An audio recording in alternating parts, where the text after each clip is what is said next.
Here is an animal so strange it barely seems real. Pull an octopus from the sea, look inside, and you will not find one heart. You will find 3. And the blood they are pumping is not red. It is blue. This is not science fiction. It is just a Tuesday at the bottom of the ocean. So how does an animal end up with 3 hearts and blue blood? Stick around, because it only gets stranger. Let us start with those 3 hearts. 2 of them are small, and they sit right beside the gills. Their only job is to push blood through the gills to soak up oxygen from the water. We call them the branchial, or gill, hearts. Then there is a 3rd, larger heart in the middle. That one is the systemic heart, and it takes the fresh, oxygen-rich blood and pumps it out to the rest of the body. 2 little hearts to load up on oxygen. 1 big heart to deliver it. Now here is the genuinely weird part. That big central heart has a strange habit. Every time the octopus swims, by squeezing its body and jetting through the water, that squeeze pinches the main heart, and it briefly stops beating. Imagine your heart pausing every single time you sprinted. Swimming like this is exhausting for an octopus. So most of the time, they simply do not bother. They would much rather crawl along the seafloor on those 8 arms and save the jet engine for emergencies.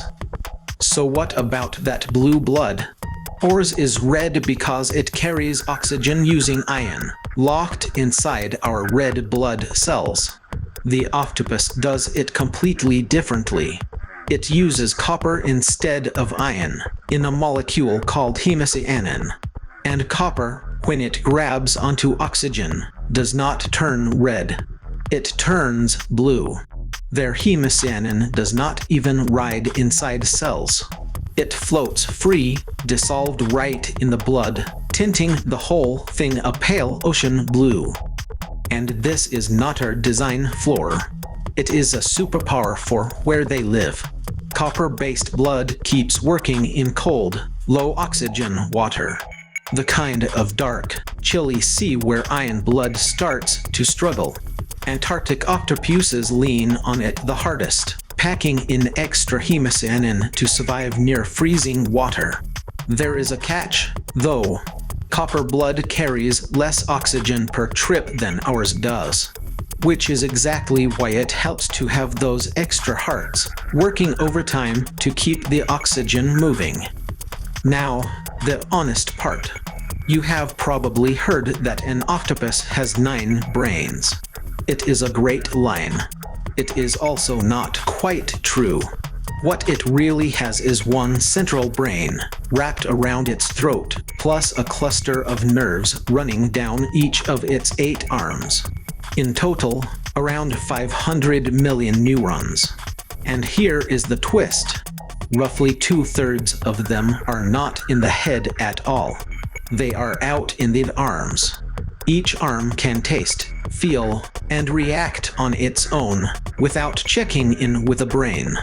So it is not 9 brains. It is 1 brain, and 8 astonishingly clever arms. And 2 more honest little corrections, because the internet loves to exaggerate. That blue blood is not our glowing, electric, cartoon blue. It is a soft, dull blue, and only when it is loaded with oxygen. Drained of it, the blood runs almost clear. And no, the octopus is not helpless in the water. It absolutely can swim, and fast, in a sudden escape. It just pays for it with that pausing heart.